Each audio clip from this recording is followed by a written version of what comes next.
Dear Rental Scope members, I'm now joined by Adrienne Fors. Adrienne is a writer, she's also a consultant. She works every day with property managers and vacation rental owners. So I'm very happy to have her here to give us her view on what a consultant usually does for property managers and what's happening right now. How is she helping property managers with facing the COVID-19 crisis? So we'll be talking about what she usually does, also what's happening right now. And I think it's really interesting to have this hands-on approach. So Adrienne, I'm very happy to have with you. Maybe I said you were a writer, a consultant, and I think you have a company called Strategic Stays. Maybe could you tell us a bit more about this? Yeah, definitely. Thanks so much for having me, Thibaut. I'm looking forward to sharing some of my experience and giving some suggestions and strategies to hosts and property managers who are trying to grapple with this strange crisis that we're in at the moment. So as you mentioned, I do have a company, Strategic Stays, which aims to help short-term rental hosts as well as property managers optimize their business. So whether you own one vacation home that you use seasonally, or if you are working to grow a portfolio of apartments, then I likely have worked with clients like you to improve and optimize your business for growth.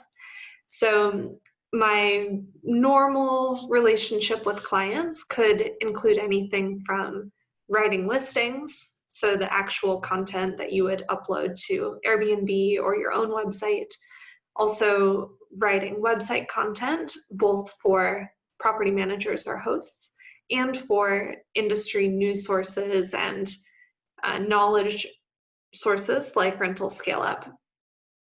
In addition to the writing piece, I also have experience with technology solutions.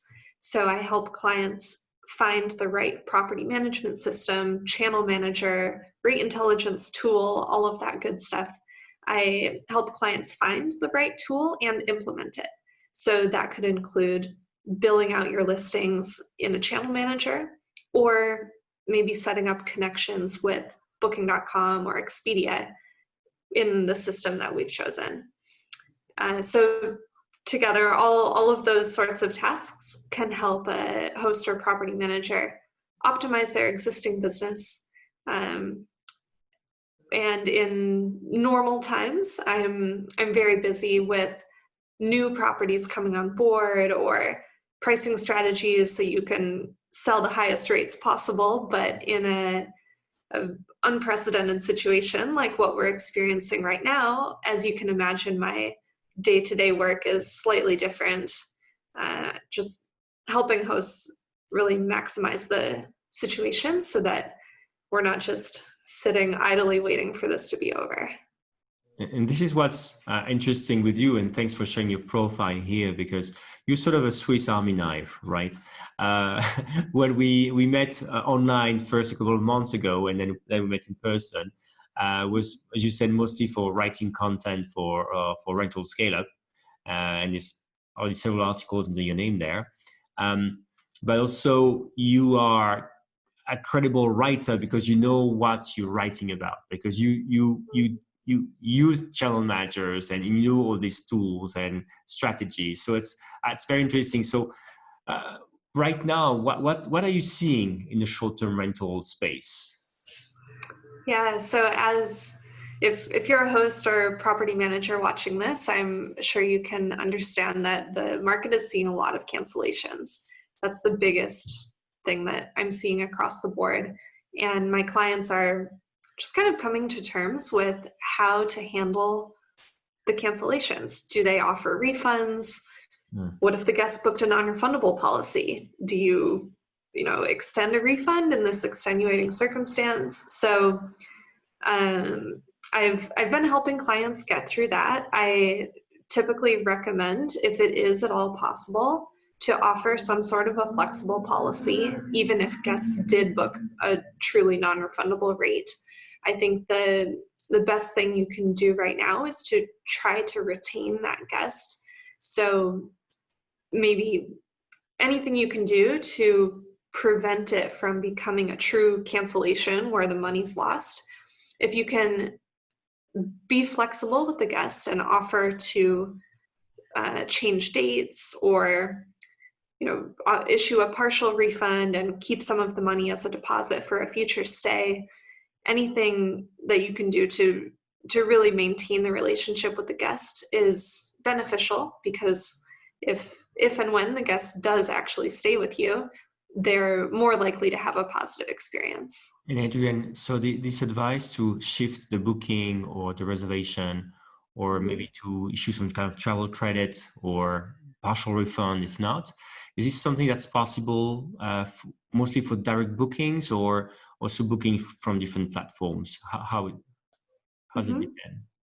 Yeah, good question. It does depend a bit on the platform. Some platforms like Airbnb, for instance, have a blanket flexible policy now. So even if the guest did book a non-refundable rate, in certain circumstances, the policy of the booking channel would override whatever you would like to do with the guest. But if it is a direct booking, then it's 100% in your control.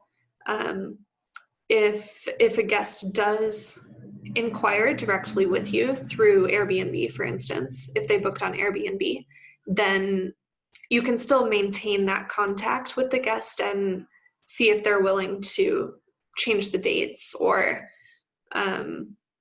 just stay in contact until maybe a month or two from now, when you can solidify the booking in the future. So in terms of job that you had, what are kind of jobs you had to do recently? I can imagine there's maybe changes in channel managers and settings and policies, helping with their funding. What are the different tasks you've been doing for your clients recently? One of the most common tasks I've been doing lately is actually updating listing content.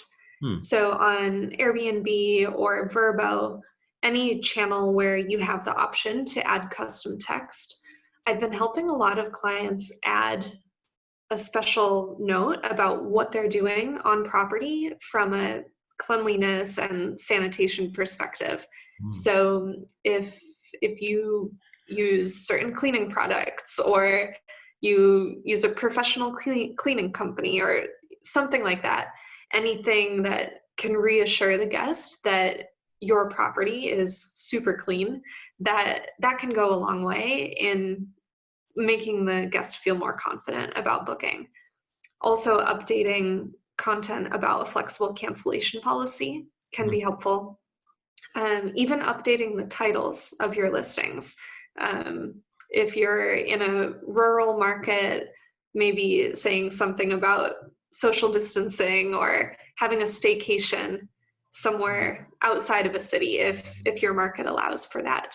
And you are a wordsmith, so obviously this, so again, it's these two hats you have, right? Being able to write and to some technical word. I like the word you use, like sanitation, social distancing, because I don't think you probably not. Do you actually say the word like coronavirus, COVID-19, or how do you go about it? Because I've seen different advice online. What's your choice? What's your choice of word? Yeah, if I could recommend one thing, I would say be as positive as possible. We certainly don't want to downplay the seriousness of the situation right now, but you also don't want guests to feel panicked just by reading your listing. So I guess if you can put it in the nicest words possible that will still inspire a guest to travel, then I think that would be most appropriate for your Airbnb listing. Guests can find all the scary news articles online. They don't necessarily need to hear it from your Airbnb listing too. I understand. And how about you talk about policies as well? So is it something, I don't know, maybe what you can share about your clients, but maybe did you have to do like in mass for like 20 properties at the same time? Are there ways to do it? Do you use tools? How do you go about it? For updating the actual policies. Yes. Yeah, so it depends on the systems that you use. Some channel managers or property management systems, if you update the cancellation policy, for instance, in your channel manager, then that change will be carried out on all of the sites you connect with. But if you don't use a channel manager, or if your system doesn't have that capability, then you would need to update the policy for each listing on the channel directly. Okay, so it's the same work that you usually have to do right now. So wording, cancellation policies. How about you started out with giving advice on refunding and the rest. Have you yourself been, I would say, on receiving line of messages from guests wanting to refund, and did you also help out on that side? I don't actually. I can certainly offer advice for strategies on wording your policies or updating your content on your website or something like that. But I really believe that the host or the property manager has the strongest relationship with the client or with the guest. They know the property best, they know the area best. So for that reason, I prefer to have the actual host handle all communication with the guest. That's very clear. It's very clear. So what's interesting as well is that, so I guess your clients are more like vacation rental hosts or property management companies of let's say small to medium size probably. So these people are around, they're still there, which is good for us, for all of us. So watching, they're still there, and actually they're busy, right? They're busy right now, and they're using even, it's part crazy time, part downtime. So what are they using the time for right now? What's your advice here? The biggest piece of advice I can offer is use this time to your advantage. So if your property is sitting empty right now, I guarantee you're not the only one, but that doesn't mean that your days should be empty too. I really encourage hosts and property managers to take advantage of this slow period and start checking off some of those items on your to-do list that you've been wanting to do forever, but normally you're so busy that you don't have time to get to them. So a few things that I've been helping clients with or talking to clients about are performing maintenance on your properties. So if you've been meaning to replace an appliance or touch up some paint or something like that, now you may have an extended period of time where your property is empty. So you can take advantage of having no guests there to perform some updates, even getting new furniture or installing some new technology in your actual property. That can be a good thing to do during this time. Another idea is to schedule a photo shoot. So whether you're taking photos yourself or if you choose to hire a professional photographer, if you do hire a photographer, that's a great way to support a local business who may also be feeling the effects of a decrease in demand. And who can hopefully get out and take the photos. Yeah, definitely. Yeah, good point.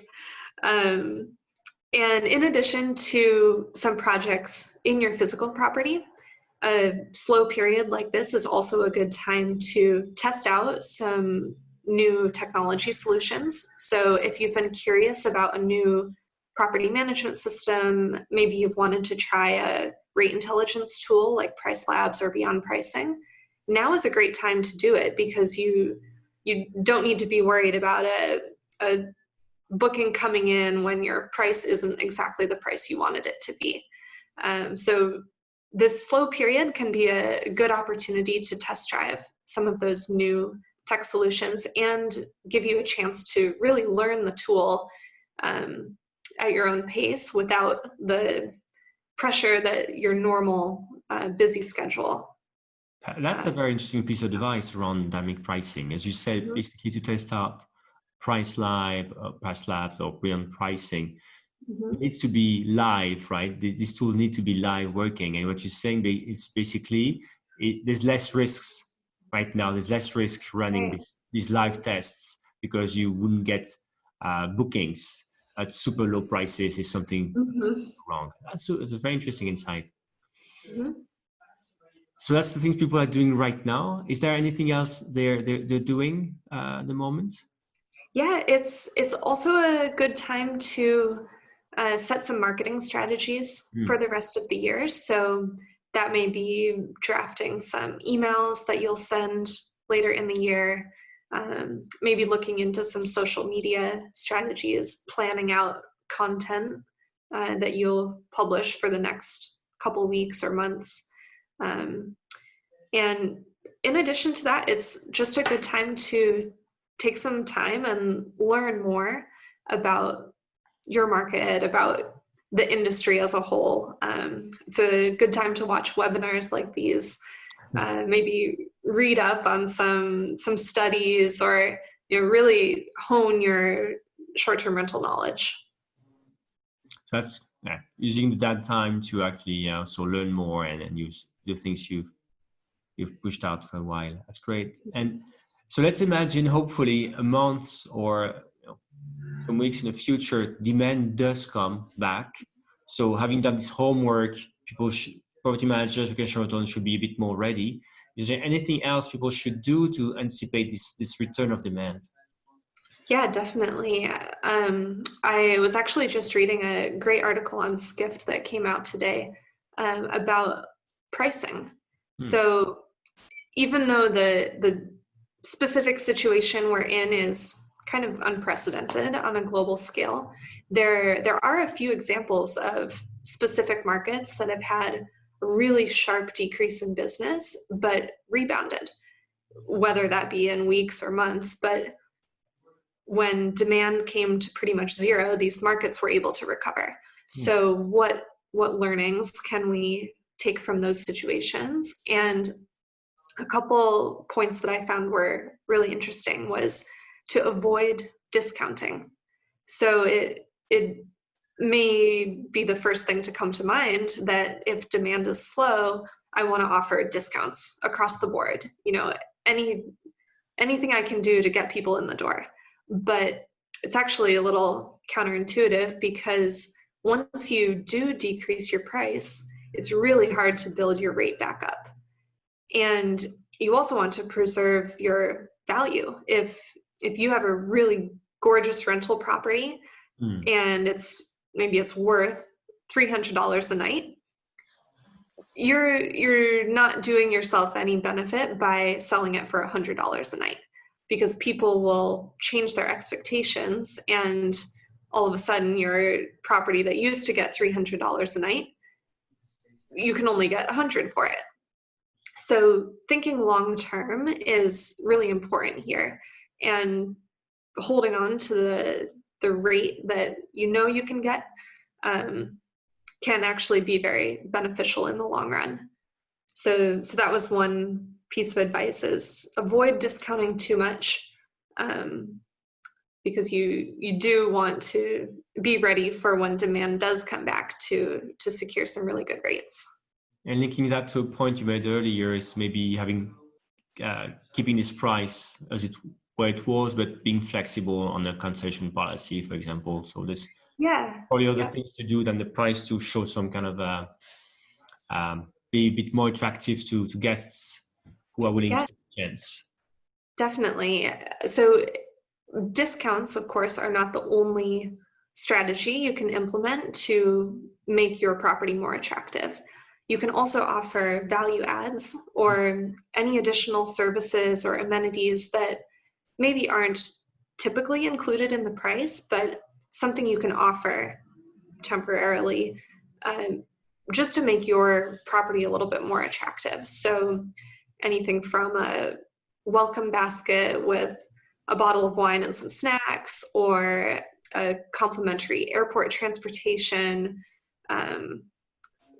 any sort of extras that you can offer that will both make your listing more competitive and also give guests a better experience. if it's something that they would purchase anyway, if you can offer that complimentary, then that can go a long way in giving the guests a really awesome experience. So as you said, I really like this advice because it's not only do it, but mention this in your listing, right? Obviously, again, it's a time if you're adding things, say, just write it down as well. Maybe you've been doing things for some months and you never mentioned that you were doing this, which is maybe a great added service. Maybe you do pick up people at the airport already.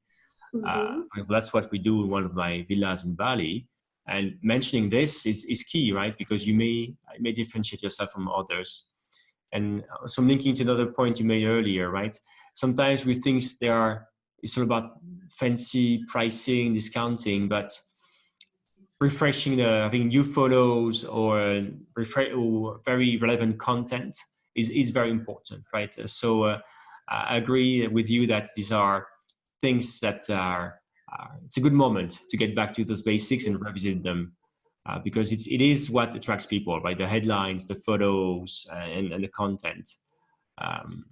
Absolutely. And when people are traveling again, there's going to be a lot of competition. You know, all of your competitors are also going to be really hungry for business. So anything you can do to make your listing stand out, to make your offer more competitive, can go a long way in attracting those guests that you want.